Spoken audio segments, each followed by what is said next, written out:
Episode, is this 19? It is 19. Okay. Hoes are outside. Hoes is outside in these streets. They are. Oh, this is alcoholic. It looked like juice. Yeah, I wouldn't have just brought juice. That's not, I mean, why would I have to change the thing? I don't know. I mean, I get it, but it just like, it kind of looked a little... It's Jarritos, which makes soda. Good. Jarritos make soda. It's just a hard soda. I didn't know that they made soda. Okay, I'm ready for some Jarritos. You didn't know they make alcoholic soda. Hard soda. Hard soda. Yeah, hard soda. Yeah. Pineapple, hard soda, Jarritos. Sponsor some niggas. I could. Right? Please do. Yeah, episode 19. Cheers. Episode 19. Cheers. Intro. These late nights. Yo, these late nights got me acting a fool.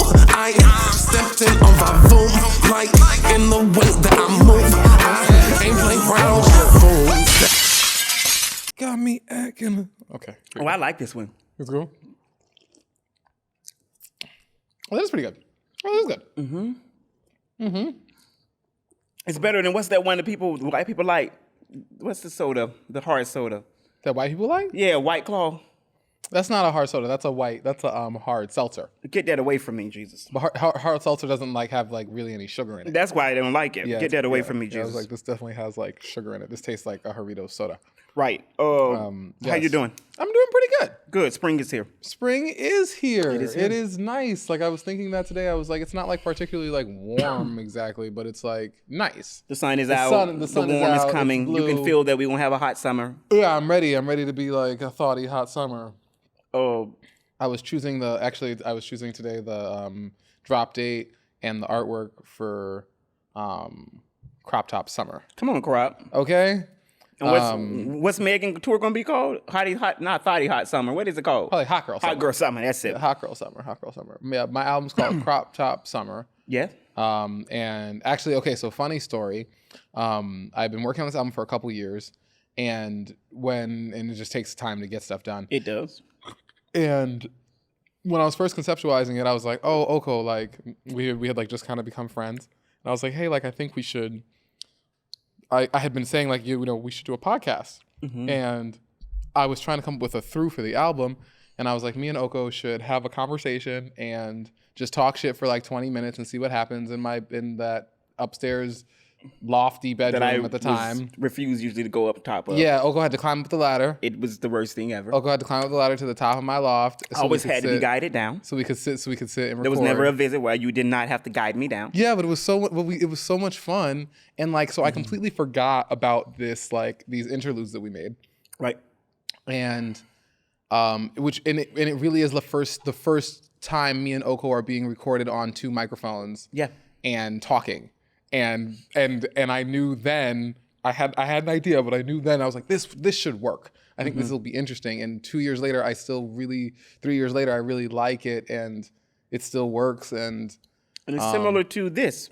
It's very similar to this. Yeah. I feel like I could actually go through the podcast and grab snips out of this. You should do that too. And to make the through of the album, I could do that. Oh, you could really. We got real content. We got 19 episodes. There's some. We said some good things. From. We said some interesting things. We said some funny things. Yeah. And it's still funny. Like I still like I think I'm gonna leave them as they are, pretty much. I might go back. Feel good. I might go back into the session and see like what else we were just like saying, what other kind of shit we were talking.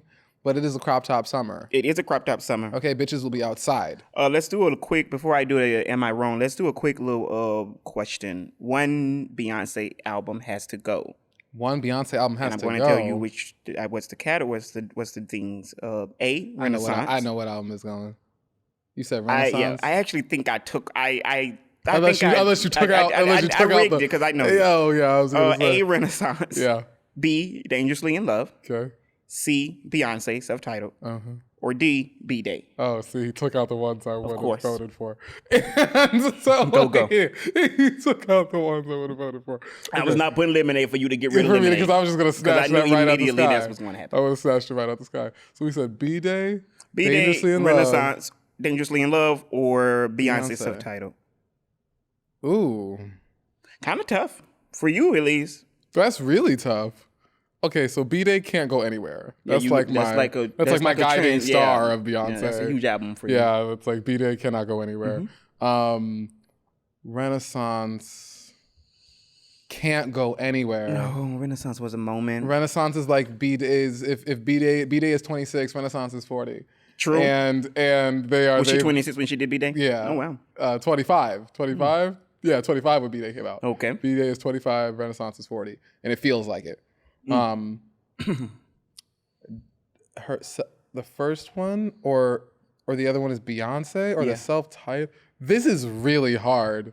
I guess I'm gonna have to go with the self-titled. Whoa. But that's not because that's what I wanted. I think I have to go with the self-titled. I'm shocked to hear you say that. I didn't think that. Because Crazy in Love, Baby Boy, Naughty Girl, Me, Myself, and I. But see, these are albums that I can't skip the first one. The first one has just too many bangers. And then the first one technically also maybe includes like Check on It. Like there's no way. Yeah. That's interesting because in the span of our friendship, I feel like I have done more standing the first album. Yeah. As a 13-year-old, I tell you often the story of it just was transformative for me. Yeah. So I actually thought that you were going to say Dangerously in Love. I wouldn't say Dangerously in Love. I would actually say B-Day, personally. B-Day. Oh, easily. No. B-Day is a no-skip album. Because for me, it wasn't... Is Get Me Bodied on that? Mm-hmm. Resentment? Mm-hmm. These are all songs that are not my favorite Beyonce songs, but they are the boppers, though. I get them. I respect them. I don't... But they're not... They're not the things that make me listen, Beyonce self-titled, just rock it. Oh, and what so Rocket good. meant for me. Rocket's one of my favorite Beyonce songs. That's like a Beyonce I'll never get rid cut. of that.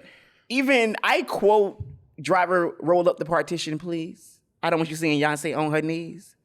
I can't get rid of that one.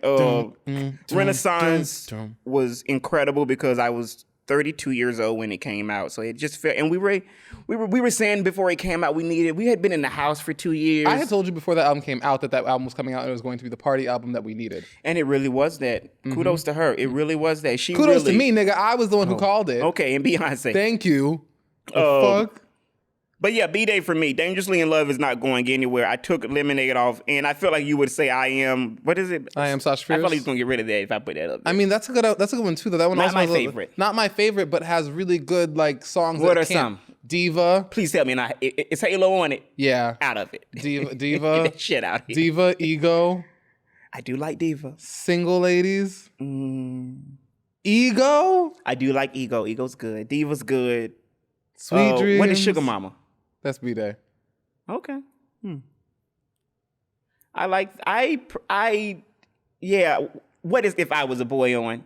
I Am Sasha Fierce. Irreplaceable? B-Day.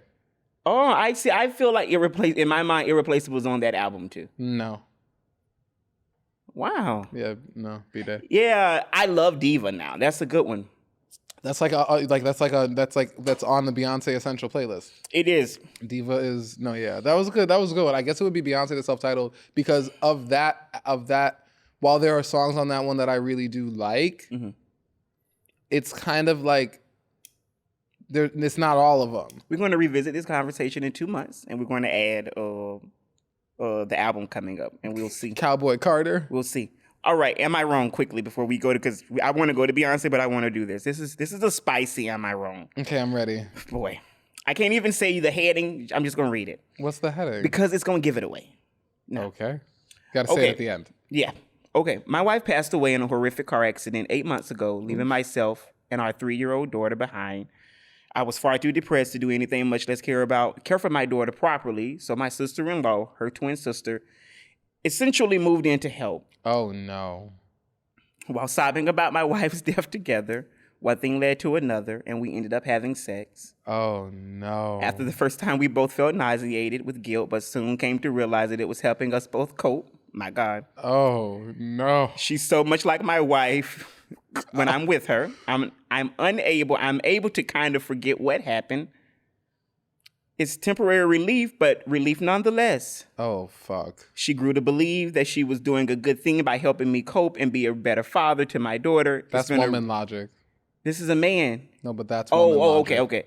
It's been a regular thing up until now. I feel obviously conflicted about it. No one can know what's going on, as it might tear our family apart. No shit. No fucking shit. But it's helped me to not kill myself. And I have been a much better father, member of society since we began. I don't know if I'm prepared to stop. So the am I wrong for finding comfort in my late wife's twin sister, honey? Wrong. Am I wrong for finding comfort in my late wife's twin sister? Wrong? No. Is it distasteful? For sure. If bitches can't stand your ass afterwards, is that understood? Yes. But who am I to tell these people how to grieve their dead sister and wife? I guess. I don't know, low class. It's giving low class, but like you know what? It ain't my. I don't know. I mean, he brought it to the people, so I mean, it's. What do you think? It's worthy of talking about. Am I wrong? There's two things here. She's dead. Yeah, she's dead. So he's not breaking any marital vow. Nope. He's a widow. He is. She's dead. That's what she's a widow means. Yeah. just kind of reaffirming to my own mind. She's dead. So I don't know right or wrong in this situation. There is no right or wrong, but personally, and it's just me, is it nasty? I think so. It's a little low class. I think it's nasty. I think it's, and I say this to you, I think I just said this to you earlier or recently, like, it's so many bitches. You don't got to go get your twin sister. Yeah. You really don't. Your twin wife, sister. Your twins. Whatever that shit's called. You don't have to go do that. Your wife's twin sister. It's the same thing I said to you about Fani Willis fucking the guy on her prosecutorial team with Trump. Sure. You don't have to go and fuck the man you're working with. You definitely don't have to go fuck the man that you're working with. You don't. So for me, that is the only part to me that I will say is, it's foul. It just feels foul. And I want to be careful, kind of like you are, because I know what grief is. Mm-hmm. I'm in grief, I'm not married, so I don't know that grief. But I do know the grief of like losing a mother, a grandmother. So I also know that there are things that I've recognized in my own grief that I would have thought. What do you want to say about that? This Jarritos is too sweet. You finally realized it? It's too sweet. I felt like I thought you would say that earlier. I didn't. You need some, I've backwashed. You don't want this seltzer water. It's a little sweet. It's okay. It's a little sweet. Okay. I feel that. Like I can taste the headache. Of the alcohol or the sugar? The headache that will come from the sugar in the alcohol. Yeah, I can see that. But I feel like it feels the same thing as that fucking white seltzer thing. No. I always feel that headache. That doesn't have nearly as much sugar. Yeah, it is sweet. But I like this.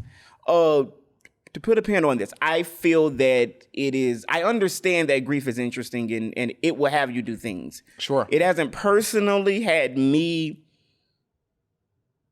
I remember when my grandmother first died, and I never said this to you or anyone, I did think, would the grief of her absence make me go back and want to call a man or wanting to be calling you and saying, I need to go get drunk? I did wonder, would that happen? Because I knew I was in uncharted territory. Sure. I knew I was going down a road that I had never been in, and I knew I had lost, as anyone who knows me know, a huge part of my life. Yeah. So I didn't know what was going to happen. 6 months in, I can say for me, I ain't fucking a man, but I'm damn sure not fucking a twin. I mean, a twin. It's just, I'm not doing it. That's just like weird. Like, and then they're like, oh, he's like, oh, like, of course, like, I totally understand. And she reminds me of my wife. No shit. They're twins. Yeah, exactly. No, that's fucking weird. And I think it was funny, just like the way that he was like, she's helping me get through and process my wife's death by sucking my dick. Like, it's just like that was some real, like, it'll tear our family apart, but you on Reddit. But you won't. Yeah.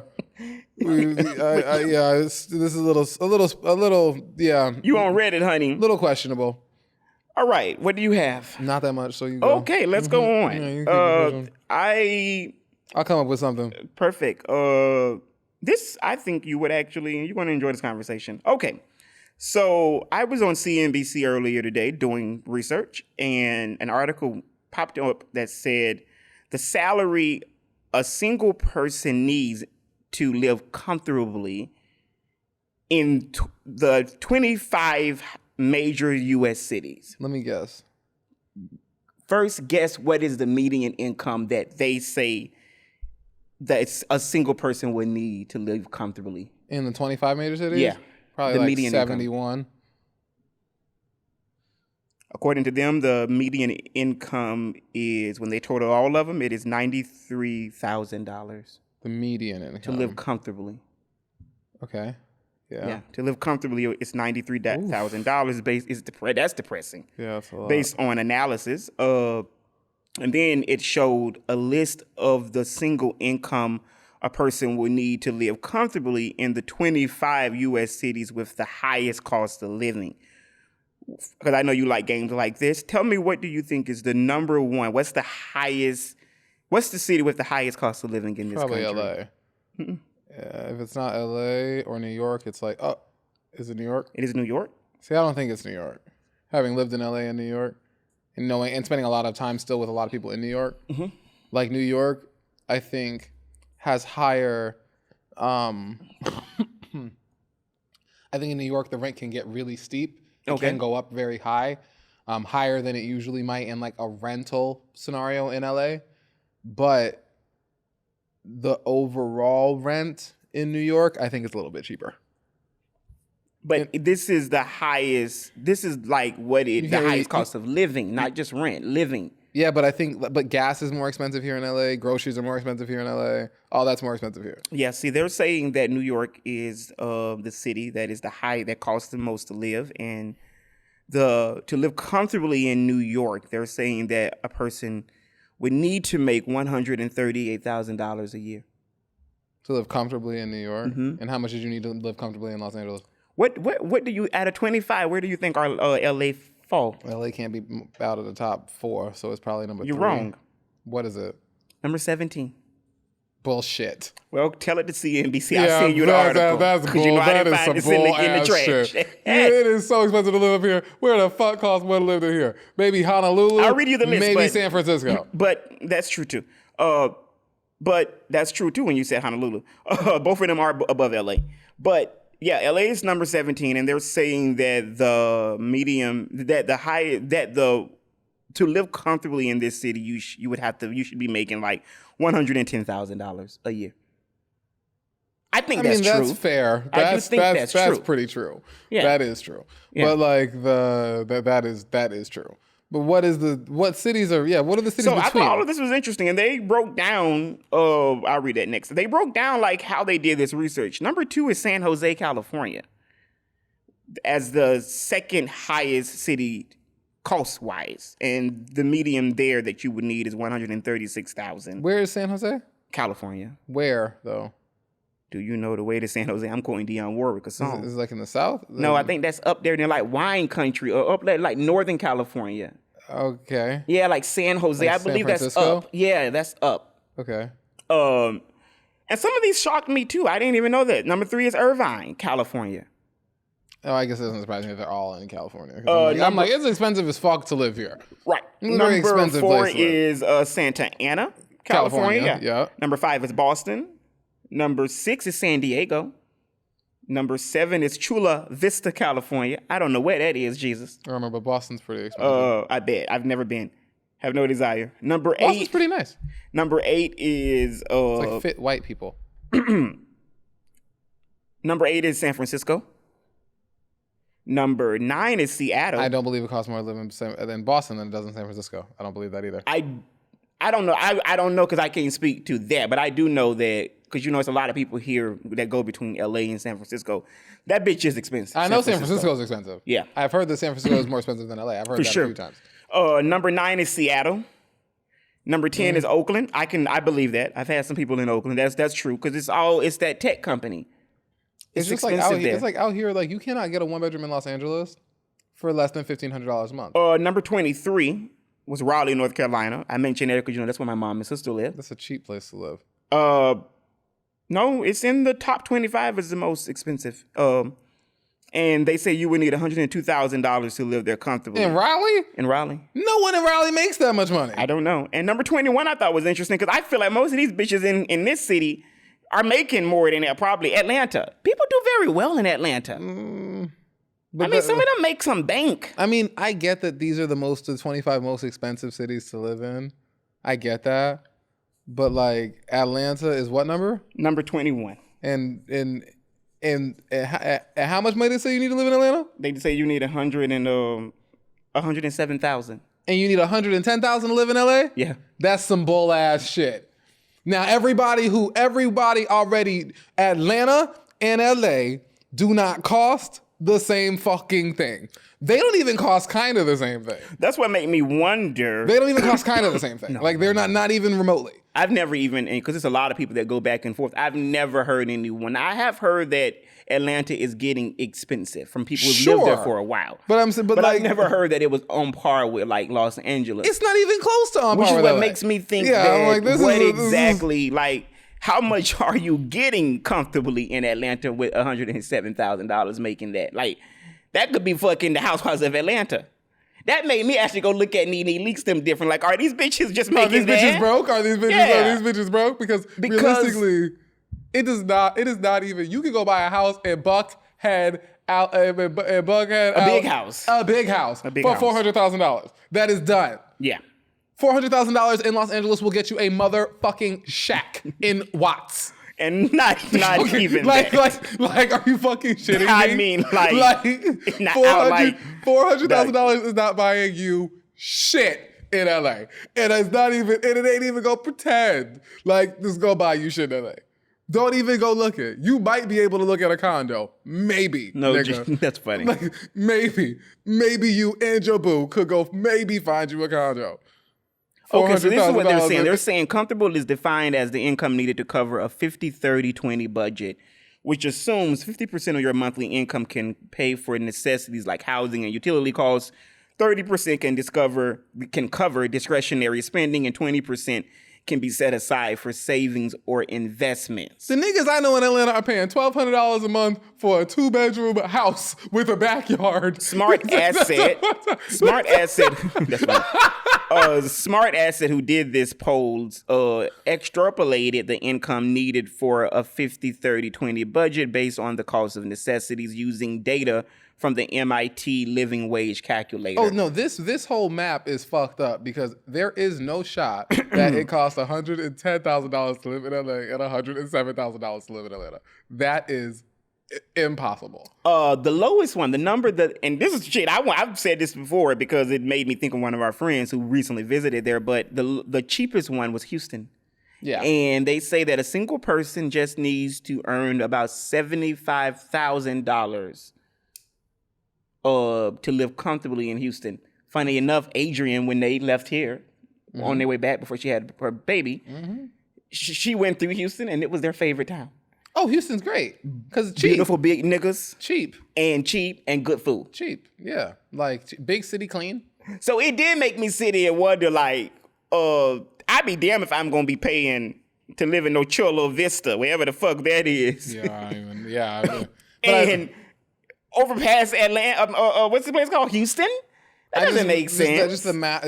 I know that I'm like the math on this was a little questionable because, again, Atlanta, LA. If I call up some niggas in Atlanta right now and tell them how much gas costs in Los Angeles, they gonna choke. They gonna choke because you can go get a gallon of gas in Atlanta for $2.85. And a gallon of gas in Los Angeles is $5.85. Like, true. Not even. Yeah, that's not the same thing. Not the same thing. But here's the part that's interesting though, because they are like holding space for 20% that can set aside savings and investments. I do think that one could set aside more in Atlanta. If you even use the numbers, maybe that's also what's going on. Of course you set aside more in Atlanta. It costs less to do shit. So that could be why there is a the prices are maybe the same. The math is not mathing. Where like we may be spending more on living here, which could be some of them, the majority of that 110 comfortably. They may have other things that they're able to do that the total of it make it to where it's similar. That math is not mathing, but it's okay. It's okay. Fair enough. Y'all in Atlanta do not spend more or similar in your rent price ratios to niggas in California. Not even kind of. And I'm sure you're grateful for it. Realistically, it sounds. I would imagine, yeah. This has nothing to do with it. We ain't mad with Atlanta. I would love it if you don't need that much money in Atlanta. $110,000, you'd be all right in LA. You ain't even gonna be that great. $110,000 in Atlanta, you doing good. That's real good. It's a lot of people are doing good in Atlanta if that's the case, because I know people who are making more than that. And they're not on television. These are just regular black people who are doing great. Yeah. Engineers. $110,000 whatever. In LA, you're gonna have a roommate. Yeah. He's only like that. He's just very gonna likely have a roommate. So I mean, it ain't even kind of $110,000 a year after take home. What is that? Like 80, 75? Then to live on your own is what? $2,000 to like $2,600 a month? It's not cheap. The city? Yeah. No, it's not. No. This shit is ridiculous. That was interesting. That was an interesting topic. Are you ready to go to Beyonce, or you have something else? What we were just talking about. So a couple after the pandemic happened, I was like, ooh, when the pandemic was happening, and I was working as a bartender and a server, and I was about to move to LA, and they closed all the restaurants. Yeah. And all of a sudden, like, not only was like a lot of people out of a job, but like a lot of entire households were out of jobs. Okay. Like, 4 people live here. They're all servers, bartenders, hosts, whatever. None of them can pay their rent. There's no one to pick up the pieces. Like, even if like, oh, we can cover it. No, everyone got laid off. So the landlord not getting their bread.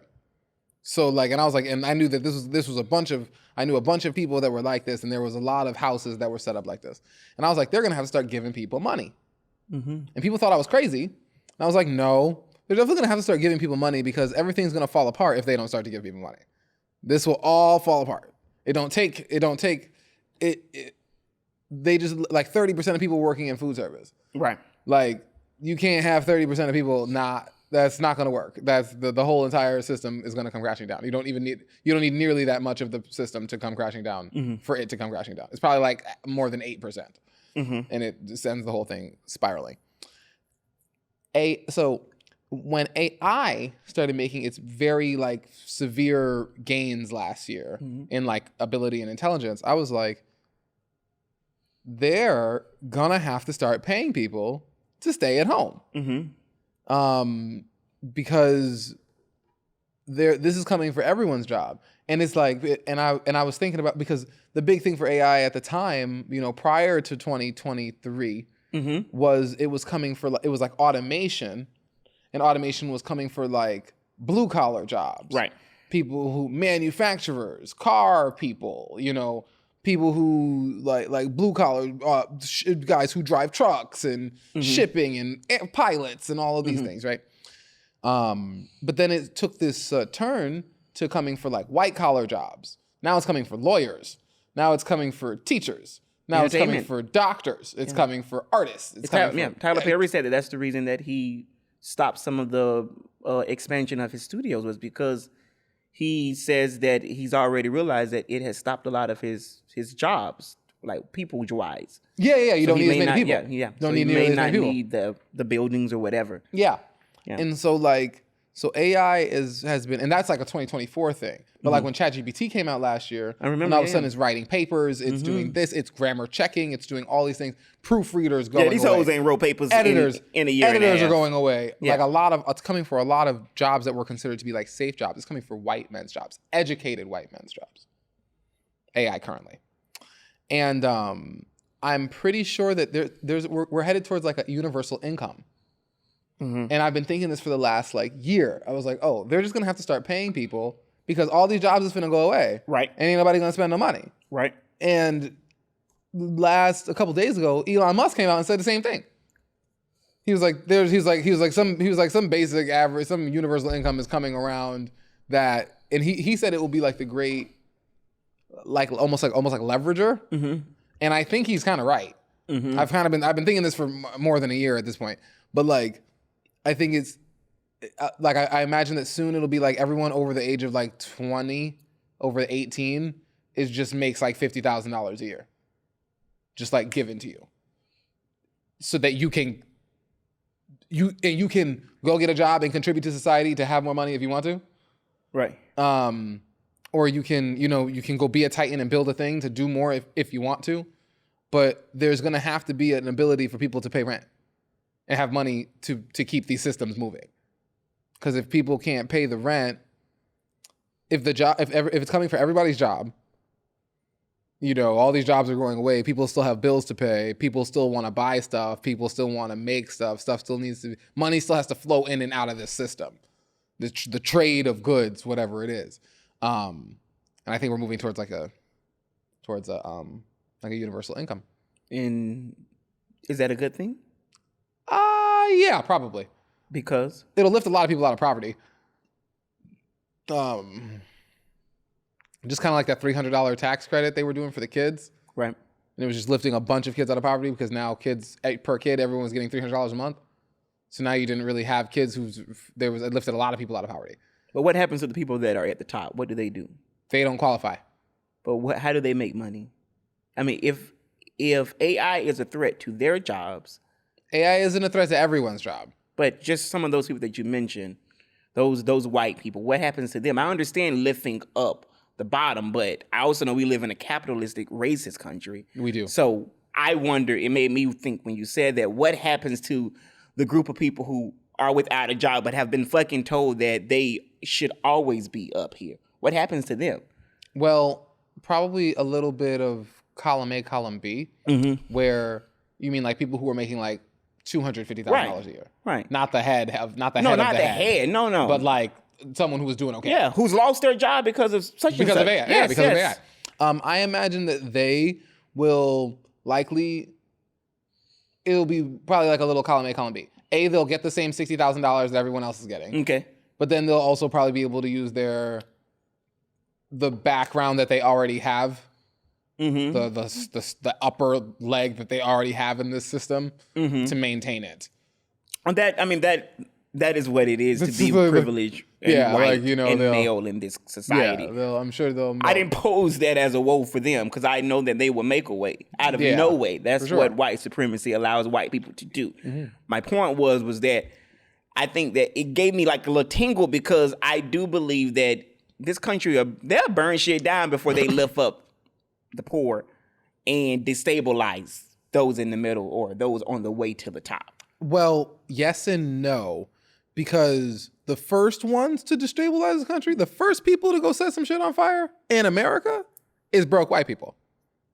True. They are the first ones to go set some shit on fire. I don't argue with you. Without question, it is them. But you don't think them bitches on Wall Street when AI come and take their jobs ain't going and burning shit down? Yeah, not as quickly. So like, I think that they will. Those white people are also. I'm not saying that other, and not to say that white people are the only people who will burn some shit down. No, you can get people outside burning shit down. Well, listen, we know people who gonna be grateful for having a set income. The people, the people who will lose the money, the people whose jobs are probably like the first to go are actually not the lowest skilled workers.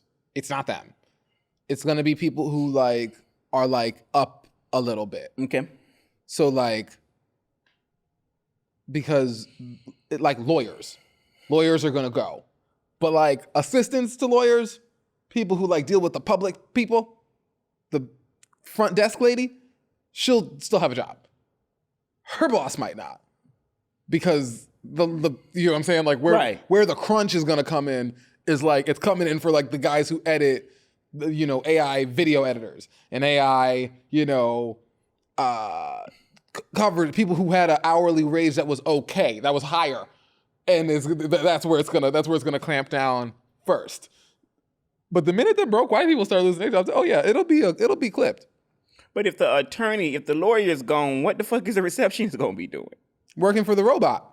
Oh, okay. Yeah. Because that's still a job. Yeah. Someone who has to deal with customer people and input into the computer for the computer to do its thing and spit back out whatever, and spit it back. And so there's still going to be someone who has to interface between these concepts, between the AI and the consumer, the AI and the public. That job will still exist. So when you hear people sounding the alarm on this or calling AI a threat to our democracy or to how we go about things, do you agree with that? I think that AI is going to change things. It's already radically changing things. You don't think it's a threat, though? A threat? I don't know if that's the right word. It's as much as a threat as like television was or like the internet was. Or like the car was. Plane travel.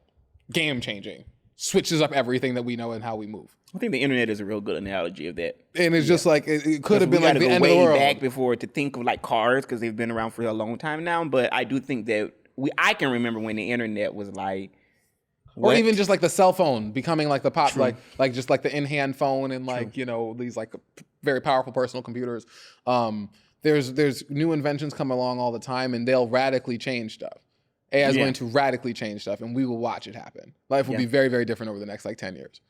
But, so we have like our podcast, right? Our podcast is making us money. Mm-hmm. We now make $50,000 a year from the government. Are we going to stop doing the podcast? No, probably not.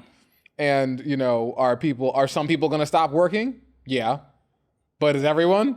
No. But wouldn't you say, like, how is technically we write our own, I write my own notes. We make this show. You your own shit. Mm-hmm. We do all of this. So AI is not a threat to this. No. There's nothing AI can do for us. No.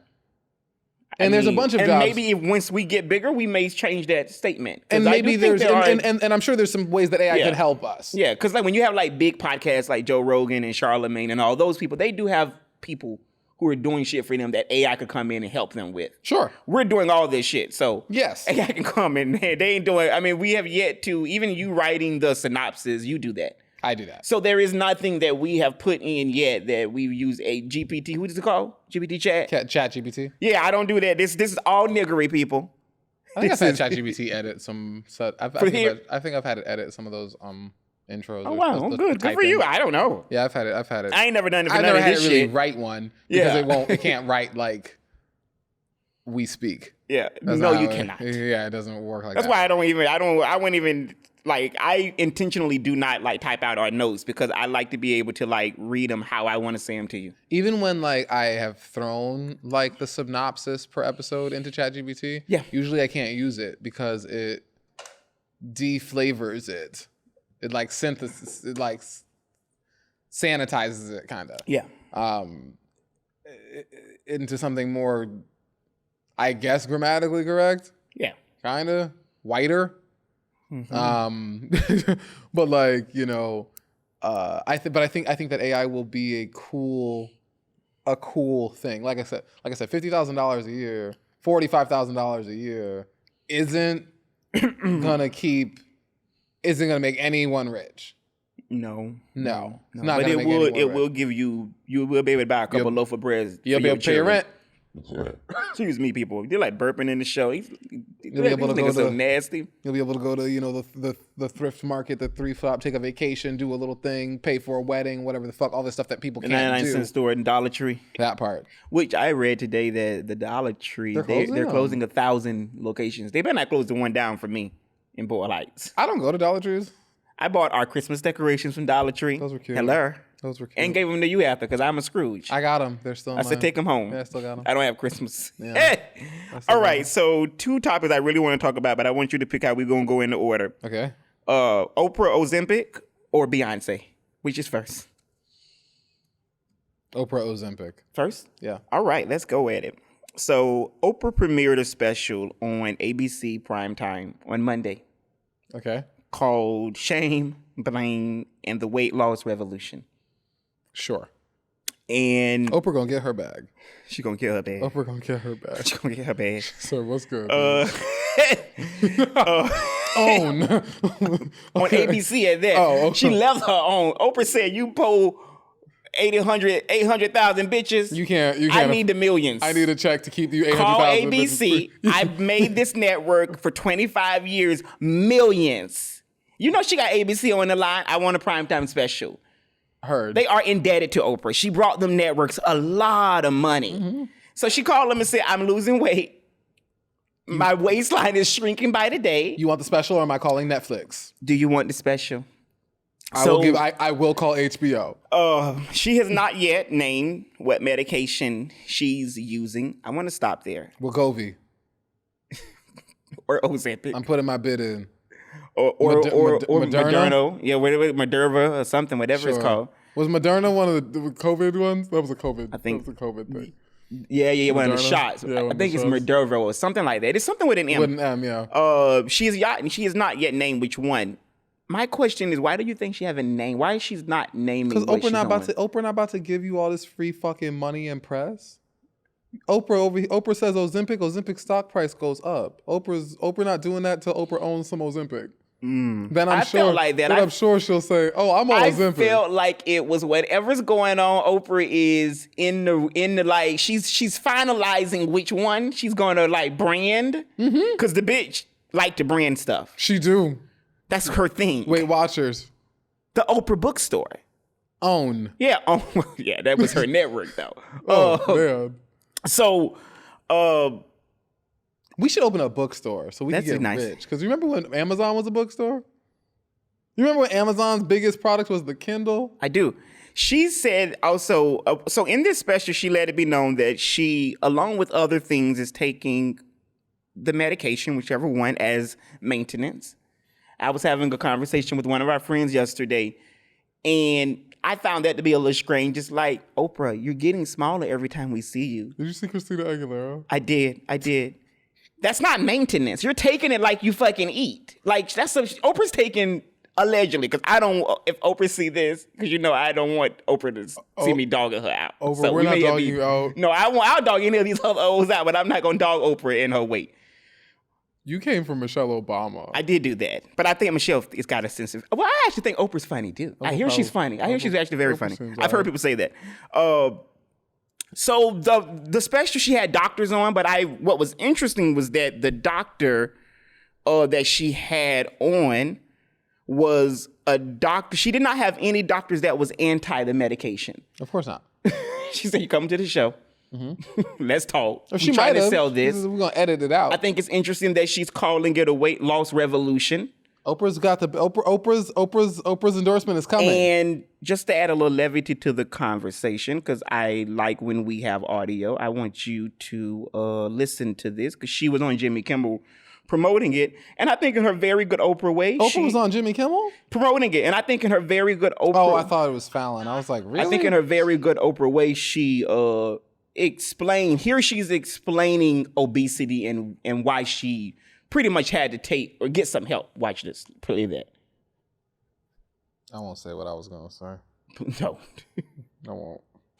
And I talked to a lot of doctors who, for the first time, I got when they said obesity is a disease. Obesity is a disease. It is not a disease for everybody who's overweight.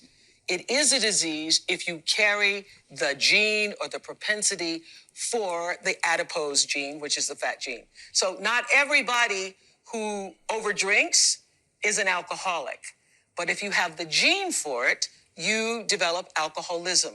It is the same thing with people who have obesity. Not everybody who eats a lot and shows up with extra weight has that gene or carries that propensity.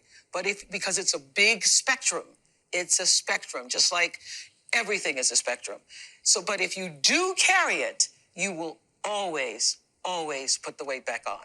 And so when I realized that, you all have seen, I've been in the struggle, I've been in the storm of losing the weight, gaining it back, losing the weight, gaining it back. And what I realized when I listened to what the doctor said, that you are always going to put it back on, and it's like holding your breath underwater and trying not to rise. You're always...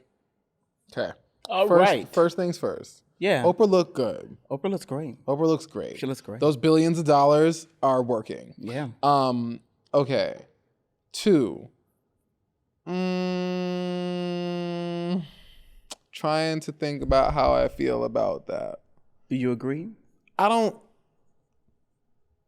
No. Explain why. That's why we have this show, child. I feel like maybe I agree that there are people who have a propensity, everyone who gambles won't become a gambling addict, I guess, right? But there's a lot of fat people in North America.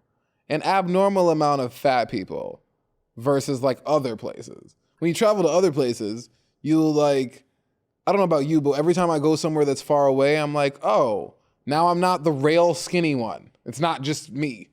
It's like, or you know what I mean? Like, it's like, this is what people look like. And so when someone of like Oprah's stature says something like, and she was tiptoeing the line of like, not everyone, because what I think she's meaning to say is it's a very, not everyone. It's really a small proportion of the people who are overweight because of a disease of being overweight. Clearly what she's saying is that they don't have the control. Yes, but that's what she's saying. But what I'm a little bit hesitant of is like when we say like disease and we're in a place like America where people overeat, eat like shit, don't cook, don't exercise, and that's why they're overweight. And then they turn to something like Ozempic, and then, you know, we got those bitches from a couple weeks ago who can't shit straight anymore because that's coming too. Because of Ozempic. It's because of they. I can't prepare today. That's coming. I'm like, y'all bitches, tummies all aligned, can't go to the toilet, you know, all fucked up because you wanted the cheat code. So I just think when Oprah says like, oh, you know, obesity is a disease, because she didn't say she had the disease. No, she's just not in that clip. She goes on in the special where she says that it's finally she's able to admit that for years she felt bad because she just did not have the control to not gain the weight or want to eat. She says that's also a part of it. It's the idea that why it's a disease is because you lack the control, even though you may want to have your weight a certain number or a certain size. Yeah, but what if you're 5'8" and you want to be 6'2"? You want to, but you physically can't. You don't have the control to grow to 6'2". Yeah, but what detriment are you doing to yourself if you just short? I mean, if you are big or weight, I do think it's a difference with when we're talking about it with like weight and eating. It's the same thing with like drug addiction. They say drug addiction is ultimately a disease, which is why some people can do crack one time and never do it again. And then there's others who do it one time and it changed their lives. Sure. So I felt like that's what she was getting at, that chemically. I like these glasses you're wearing. Yeah, they're new. They're nice. I feel like that chemically what she was saying is that in our makeups, there are certain people who, and she might be one of them. I mean, it does make sense. This woman has control over everything else, but her damn weight has been a spectacle for 35 years? Can I try them on? No. Please? No. I want to. We're doing our show. I feel I'm not having them see me without glasses on this show. The people might. You either cut the lights off or you'll wait until later. No. So I feel with bring them next week. Okay, yes. So I can wear them, and you have another pair as well to wear. So that I could, she should have bought you a pair. Yeah, you should have. Yeah, you should have bought me a pair. Please. That's exactly what you should have done. But I do think that with Oprah, I hear you. I did feel like it was. Now let me just tell the truth. One of my friends said to me yesterday that even the idea that Oprah's 70 years old, why does she want to look like this at 70? I mean, I also think it's worth noting that Oprah does not look gaunt. Oprah does not. No. I didn't say none of that. She looks great. But sometimes old people, she was great. They just be wanting to look thinner and thinner, right? And that's not really what Oprah looks like. No, Oprah looks healthy. Oprah does look healthy. She does. Versus some of these Ozempic bitches don't look so healthy. What it does, and I think I won't say who. No. But you know who the fuck you is. What I thought was interesting was that with Oprah, I feel like she does, and I think this is her brilliance, she gives women the freedom or people to talk. Like it's something about her doing this that made other people say, I was doing it. I told you this before. I know someone in my life who I was mentioning a family member during my grandmother's burial who looked good and I know is on Ozempic. Mm-hmm. I said to another person, I'm just generalizing it. I said to another person, you know, such and such is on Ozempic. That's why she looked good. And she says to me, I'm on Ozempic. And I thought in that moment, we've been together for 12 days. You have yet to tell me that. But she needed me to like almost give her license by saying someone else is on it in order for her to say, I'm on it too. Mm-hmm. And I say that because after they talked about this yesterday on The View, Whoopi Goldberg said, right after they got the Oprah clip, she said, well, I got to say that when I did the movie Till 2 years ago, I was 300 pounds. She said, I was 300 pounds because I had been sick for years. They were pumping me up with steroids. I was also eating. She said, so I'm also on Modervo. And that's why I've been able to look like this. And Whoopi? Yeah, Whoopi said that. Mm-hmm. And I thought that's the brilliance of Oprah because, you know, I watch The View every day. Whoopi would not have said that if that Oprah angle hadn't been in front of it. Because she ain't really telling her business like that. That's why I think that's why I'm like a little pause giving when Oprah and someone of Oprah's stature says something like, oh yeah, like I'm on the weight loss medication and obesity is a disease that is, and saying it, not to say that it isn't a disease, but to say it as though like it's more common of a disease than it is people just being unhealthy. Because if it was just like a disease that was coming up in like regular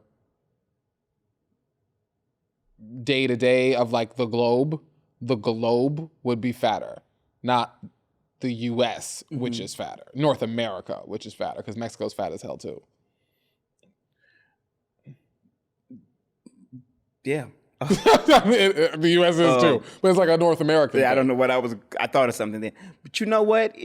There are headlines they're saying that I read somewhere. I didn't read it, but I saw a headline where Don't cancel me for saying Mexico's fat as hell. The U.S. is fat too. I can see the TikTok comments.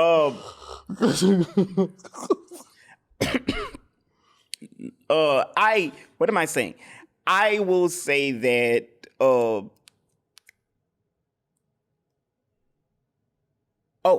I read a headline that said that that these weight loss pills, medication, whatever they are, could actually, and I want your thoughts on this because it was just a headline, I didn't read into it, but they're claiming that it's so revolutionary, which again is what Oprah kept calling it, weight loss revolution, that it may be the end of fast food. And I thought that was interesting. That would be the end of fast food. Because it stops you from eating. So they're saying that some of those late night, I want a Big Mac, you're not going to be doing it because that's what Ozempic does. It stops your appetite. Well, see, no, fast food's always going to be a thing because bitches are always going to not want to cook. So you don't think that, okay, you're saying that it's easy. That's like fast food. Well, fast food is not going away. But you don't think there are people who eat fast food just because habitually, not only is it easy, it's fucking always accessible. I mean, that's a thing too, but that's not gonna. So I mean, for the people who are on Ozempic and now don't want fast food, sure. You get that angle though of why that headline said that? Because I do think they're onto something. But there's a bunch of people who like eat fast food all the time and aren't house big and aren't going to like need Ozempic to stop eating. Like I just went. But what if they were on Ozempic? I went and got some Popeyes on the way to work. On the way to this podcast today, pulled over the car to go get me that Popeyes. But you who love Popeyes, if you were on Ozempic, that may not even happen. But you see how I don't gotta be on Ozempic? That's not the question. That's not the headline.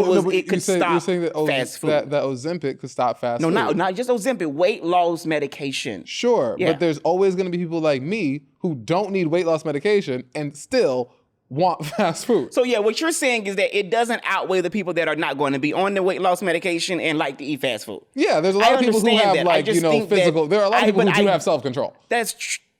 That's true. And some people just don't have weight issues. Or don't have the money to eat Or fucking want to be on those medicine. Yeah. I don't want to be on it. I know a bunch of people who don't want to give themselves a shot in their stomach every day. I've said this to one of our... Sounds very awful. I said this to Tiffany. I was like, I don't want to go to a dinner party with bitches that are on Ozempic. Why? I mean, you wouldn't know. You would know because they're not eating much. Yes, you would know. But maybe they're just not eating what... I mean... You wouldn't necessarily know. No, you would know. I've talked to these people. You would know. You would only know if you were with someone who was previously big as hell and now isn't. That's not it, though. The point is that if me and you who like to eat is sitting there with 3 bitches on Ozempic, they may get 1 fork spoon and be done. Is that what Ozempic does? Yes, it stops your appetite. My stepmother, she doesn't have a problem with me saying this. My stepmother's on Ozempic because she's a serious diabetic. I've told you this before. When she first got on it, she had to go to the doctor because she would eat like 2 spoonfuls of food and feel full. And the doctor was like, you're not going to survive off of that. We have to regulate. We have to figure something out. It's not healthy. That's not healthy. So that's why that headline, it could stop fast food. That's what they're correlating to. Oh, yeah, but it stops people from wanting to eat. That's hyperbolic. It's true, but it is hyperbolic in general because, to your point, it negates everybody else who ain't fucking on Ozempic and ain't gonna stop eating Whoppers. And ain't gonna stop eating. Exactly. They're not stopping eating Whoppers. There's bitches on Ozempic right now who are still eating Whoppers. Not much. I'm certain that there are. Not much. No. Life is funny about shortcuts. People take the shortcuts and then they're like, great. They didn't learn anything. Bitches who got their BBL and now they fat again and gonna go get a second, third BBL. Well, the way that you gain them, now here's the thing, when you stop taking it, they say you immediately stop taking it, you gain the weight back quick. So that appetite does come back. It comes back. Yeah, I mean, I guess eat more nuts and raisins. Real quick to end it, just one funny, I think you're gonna like this. So a housewife from Atlanta took Ozempic recently. She stopped. She was tired of shit in water. She was on Zoom with Carlos King. We had a conversation at one time about shit water on Zoom. I'm finna show you the video. So she's telling Carlos about her experience with Ozempic. Play this, because it's really comedy. I've waited to play this clip on this show. And Marlo Hampton is who it is. Marlo. Ozempic did you well. Fuck you. I'm missing it right now, but I'm done with it. Why are you are you off Ozempic? Look, I was probably the only person that admitted to it, right? You are. Yeah. But just, I got addicted to it, bitch. I lost 30 pounds, sample sizes. Everybody was sending me clothes. I'm like, yes. And then I'm like, all right, bitch, you're menstrual acting funny. You're getting a little breakout. I'm like, oh, this shit is messing with my body. I couldn't go to the bathroom. Why? I was backed up. Bitch, I'm like, I gotta let this shit go. Wait, did you have bubble guts? No, nothing one coming. I was like, I ain't went in 3 weeks. What's going on? I'm literally full of shit. I'm for real. No, seriously though. And you went out there doing it. I did do it for 6 months. But when I tell you, Carlos, I know my body. So I'm like, okay, I barely even go to the restroom, but I really wasn't doing number 2. Then my face started breaking out. My menstrual started acting funny. So now I got to get to working out, bitch. I got to start working out because I've gained 10 pounds being off of it now. Well, I will say. Obviously, and that's it. Obviously, you didn't gain 10 pounds being off of it because you cheated the system anyway. That's what be happening. I'm telling you, I was sitting here, I was working on a podcast. I ain't gonna say whose podcast. Yeah, don't. I was working on a podcast with this lady who had a BBL. Much of bitches in LA got BBLs and make podcasts. So one of these BBL bitches who make podcasts over here that I'll be working with. And she had got the BBL, and like a year later, she was gaining all the weight back. And instead of going to the gym, she was like, I'm gonna just go get another BBL. And that is America. That is America. In a nutshell. I feel like we started at the root of that conversation and we went to the tutor. We did it. That was good. Ozempic. All right. You have anything else? Beyonce. Oh, are we going there now? Oh, wait. Okay. Because I don't have anything political. So if you guys want something about Trump, I don't have none today. Fuck it. Do I have anything political that's time for that bitch.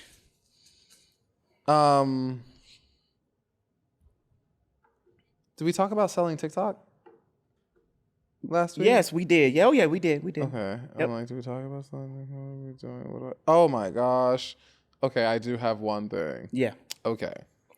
So a student persuaded his friend to get his legs amputated. This is real. This is real. Oh.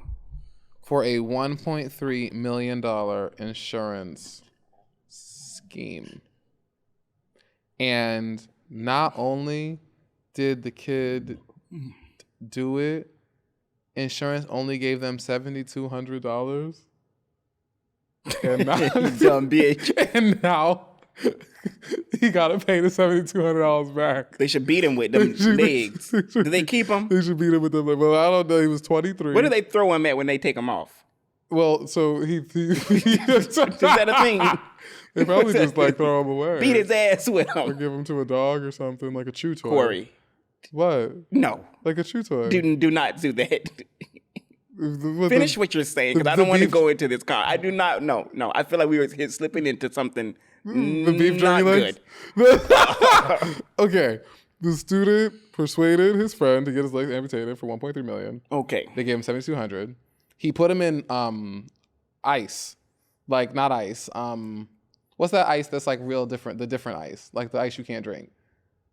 Burn ice, dry ice. Put him in dry ice. He put his legs. Yeah, he put his legs in dry ice. Oh, and for like 12 hours. And they got like, what happened? They had to just take him off. They had to amputate him. And then I guess the story didn't add up when the hospital was like, this don't make no sense. Why was your legs in dry ice for 12 hours? And we had to amputate your shits. And then his shits got amputated. But do they give money when you get amputated? Like when your legs get amputated? I never knew there were policies. I mean, it was if you have insurance and your legs get amputated, you probably would get money. I know people with stubs and. Well, you need insurance. You do need the insurance. You got insurance. You need you need like the life. It got to be like a clause in it. You get amputated. Something you get like something. life insurance. Something like in a life insurance policy or. Well, you know that makes sense because do you know? As you know, like I had that experience with my grandmother having cancer. I do know that there are policies that you can get insurance-wise where if someone do get cancer or diagnosed, they will cut them a check. I used to sell life insurance. I know. I remember you told me that. Yeah. So like there's definitely clauses where like if you get life insurance today and it says like, you know, you die, you get $100,000 and let's say you get $100,000. But if you die in like a car accident, it's $200,000.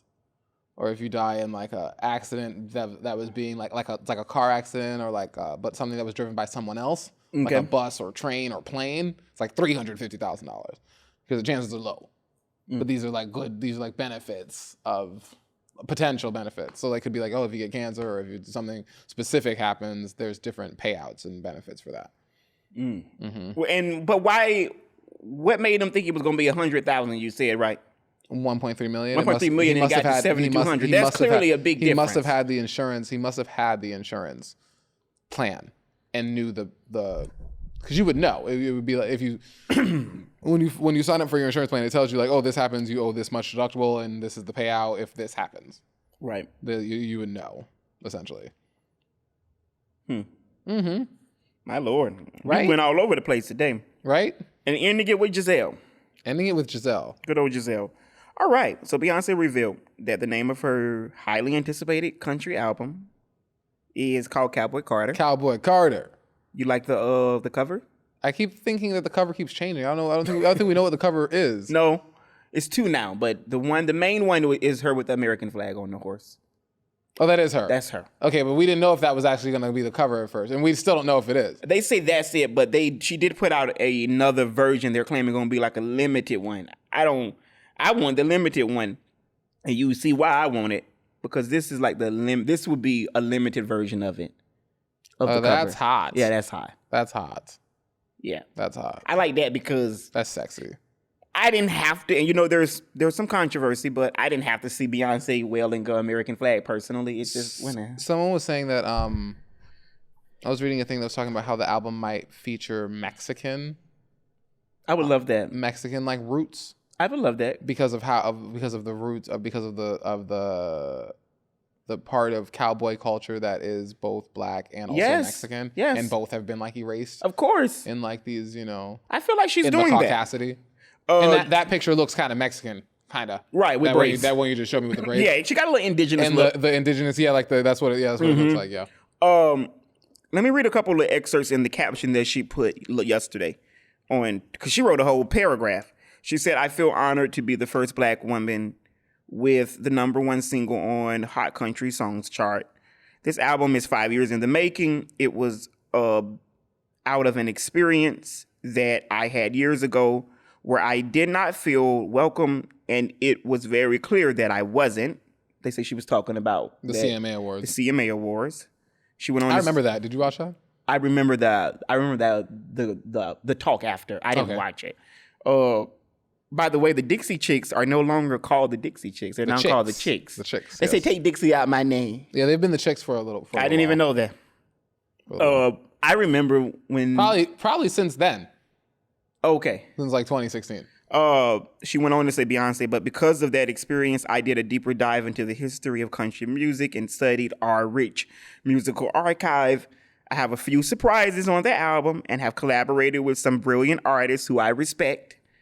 This ain't a country album. This is a Beyonce album. That's period. She said it's coming. She said, get your mama and your daddy and your papa. Your pawpaw. It's time to hold down. Okay. Bitch, it is time to hold down. Lay your cards down, down, down, down. Park your Lexus and throw your keys up. Stick around, round, round, round, round. I'll be damned if I can't slow dance with you. Pour some liquor on me, honey, too. Yeah, so this is like this would be like the main one. Yeah, it's definitely Cowboy Carter. And I like that the horse is a thing. Like, would you call horse horses? Is a thing. And according to someone that worked with Parkwood, they tweeted that for those who are asking, the horse in the picture name, because there's Renee, and the horse in this one is Renee's a silver one from Renaissance. This one is called Chardonnay. That's funny. Niggery. Funny. Chardonnay. Chardonnay. That's funny. Very funny. And Black Twitter cannot be outdone because they're not just calling her Chardonnay. She got another name that they call her Nadine. Nadine. That's I have an aunt Nadine. Yeah, I love that. I have an aunt Nadine. So some people call her Chardonnay, some people call her Nadine, some people call her Chardonnay Nadine Carter. Chardonnay Nadine Carter. That's so funny that it's Nadine. I'm going to skip my stories I got about Nadine. Yeah, don't. Don't talk about me. Don't you talk about Nadine. Please, go ahead to Beyonce. I like Chardonnay. I like Chardonnay. You do like Chardonnay. I do. The spelling, though, can I spell it for you? This is why it's just so niggery. It is CHARDONNEIGH. That's how you'd spell it. That's not how Chardonnay on the wine is spelled, though. No, but it has 2 N's. Just a Y. Yeah. Yeah, okay. Because that NEIGH is not on Chardonnay. No, yeah. So that's changing. But yeah, NEIGH. I think it's great. Yeah. It's perfect. Yeah, it's funny. Kudos to Parkwood. They're funny. They are funny. They're very funny people.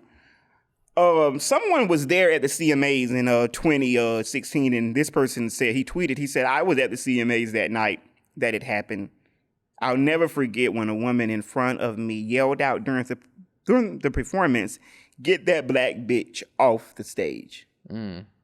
So I think that Beyonce, kudos to her for, basically saying, fuck you. Literally fuck you. Fuck you. Your best revenge is your paper. Okay? That's what she taught us. #1 country song. That's what she taught us. Niggas. And then there is Azalea Banks. Ew. She had some things to say today. Today? Yeah. Of course. Yeah. So Azalea went on Instagram. I give space, and I'm wanting to say something about Azalea. I want to read what she said because I do feel like it's great when me and you talk about this. We get to disagree with her. We also get to say, Azalea, you're wrong. So let me quickly. Azalea is usually wrong. She's not usually, but often. She's Wrong, I don't know. Often inappropriate. Often inappropriate. She's regularly. Not really. She's not lying. She's just inappropriate to me personally. Quickly, because I can't read all of it. But she, in one of the Twitter stories, she said, like the Dixie Chicks, Shakira, Lady Gaga, and Albite, Adele, Bianca, what are you doing? I don't know why she called the girl Bianca. It never makes sense to me. I mean, just... It never makes sense. She says, Cowboy Carter, wow, we didn't even try to put a little effort into a more artistic title. Sis, I live for the white Beyonce, Donatella, Bianca, Bardot, down. But I'm kind of ashamed of how you switch from bamboo trees and Black Parade to this literal pick-me stuff. Like you do lame stuff, like bring out some blacklisted white women, Disney chicks, at the Country Music Awards. And they would never, ever do the same for you. You're always sharing your platform with white women who are so jealous of you, but have such a long history of sabotaging other Black women careers. Who does Beyonce share her? What white bitches does Beyonce share her platform with? I do not know. I don't know. What white bitches does Beyonce share her platform with? I don't know what she's talking about. I really don't know what she's talking about. She says, there was so much pretty and cultural commentary to be made here. I don't get why you have to be in white women cosplay to make it. She's talking about the album, the way she looks. She said there could have been humor to which it would bestow upon you even a smidgen of personality to make you an interesting person. But you're reinforcing the false rhetoric that country music is a post-Civil War white art form, and subsequently reinforcing the idea that there is no racism, segregation, slavery, violence, theft, massacre, plagues, manifest destiny, craziness that form the bedrock of when people say proud to be an American. Let me say this. This is just chatting. It's so annoying. I feel like we haven't heard the album yet. Ain't even out. So she's telling us about I don't know if we can say that she's overlooked the slavery or the violence. We don't know that. We have no idea. Now we could say she looked white on this fucking horse. Sure. Okay. That's fair. Whatever. But what else is Azalea doing? I hope Beyonce's hair in Act 3 is black. Yeah, have we ever seen her black? No. Oh, why would make you think she's gonna do that? I actually think Beyonce with black hair probably looks more like a white woman. Probably because she's very, very light. She's very light. And got freckles and all. I think it accentuate like her play. I don't know if she's gonna do that. But I think that would be, I want Beyonce to, I'm excited for this country album. The track list, look, some of the songs on the track list sounded kind of good. I didn't know it came out. Oh, the track list. Some of them. Oh, yeah, hold on. I didn't find that. And I've been in the dive. How did I miss that shit? Carter track list. Unless I saw something that was fake. Oh. Wait. Let's see. I don't think it's fake. Wait, is it? Am I stupid? Oh, maybe I'm stupid. Texas Hold'em, 16 carriages. Oh, you know what? It must have been fake shit I saw on the internet. They just had names, because the track list is definitely not out. Yeah, I'm like, listen, I have been in Beyonce way up trying to talk about this shit on this podcast, so I would have saw that. Yeah, I didn't. I thought the track list already came out. Not yet, because then I think usually when she put track list, she usually didn't tell you like who's featured, right? Maybe. And that's still a surprise. We don't know any of that. We don't know collaborations or nothing. We know there are people on there, but we don't know nothing. We don't know how many tracks it is.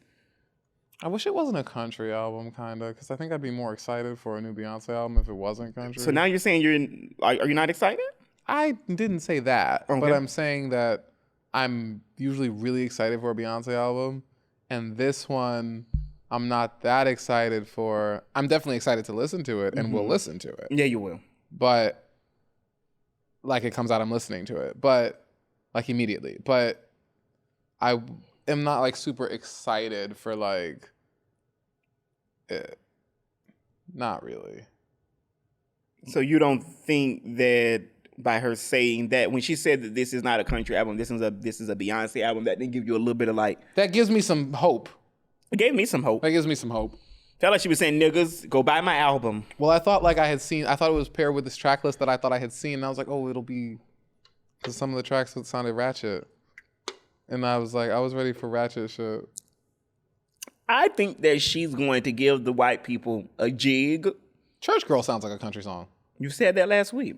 I really think that. I hear so much gospel in it, like, because it is literally the beginning is the Clark sisters, where they saying, yeah, I mean, and the organ, yeah, that's literally the Clark sisters. Oh, that is Twinkie Clark playing the organ and Dorinda singing. So I don't hear that, but I also do hear it. I think because country and gospel are very, very similar. Yeah, they just got different. They both use organs. They're very similar. They both use the same instruments. Like I thought they were playing banjos in churches and black slaves' huts just as much as they were then incorporating them in country music. I'm sure that Church Girl was written for like this country album, and then it just got moved to the other one. I can see that. Here's the thing. Particularly if we're doing like a country-inspired album. I think that maybe the basis of Church Girl, I could hear that, but the lyrics, there's no way. White people dropping it like we're dropping like a thotty. That's I think that's white talk. I think that that's like what like the album will also feature things of like elements of that still. Where she's speaking like black. For sure. I would imagine so. Beyonce been real black for a while. Yeah, I don't think she's going. I don't think she's going to drop that out there, but I do think that she's going to toe some line to where I do think she wants to be able to give these people an album where they can't fucking say it ain't country. I would really like a Beyonce music video. I don't think she's doing them lately. I feel like she got a song with Melanie Masukas. I'm sure Melanie. She just had a baby too. I'm sure Melanie. Mm-hmm. I'm sure that Melanie done shot some new Beyonce shit. I'm sure she has. Yeah. Melinda is the name of the baby. No, her name is not Melanie. It's Melinda Masukas? Yeah. I thought it was Melanie. Yeah, I know her name. You know who I want to hear now? Melanie Fiona. I like Melanie Fiona. Melanie Fiona. Girl, where you been? Put out a new album so we can hear it. Yeah, I really like Melanie Fiona. Is her name? Yeah, what is that girl name? Melina. Okay. Love it. Beyonce's got new shit coming. Oko and Coco's cooking with gas. Coming up, yeah. We got to get some guests in here. No, I said cooking with gas. Oh. Oko and Coco is cooking with gas. And Corey has a blunt with his name on it. And I think that's a wrap on episode 19. I think it is 2. I think it is. Thank you, guys. Thank you. This was great. For staying so fabulous. We did. I always like judge our things by what we ended, how much I have left. Did we get through most of it? We got through most of it. We got something about Kobe that I want to talk about. We've never mentioned Kobe, but we'll talk about him next week. Okay. Because it's not going to go nowhere. And we're going to talk about Kate Middleton next week. Okay. Yeah. Okay, deal. Alrighty. Ciao. Stay fabulous. Hi, y'all. Till then.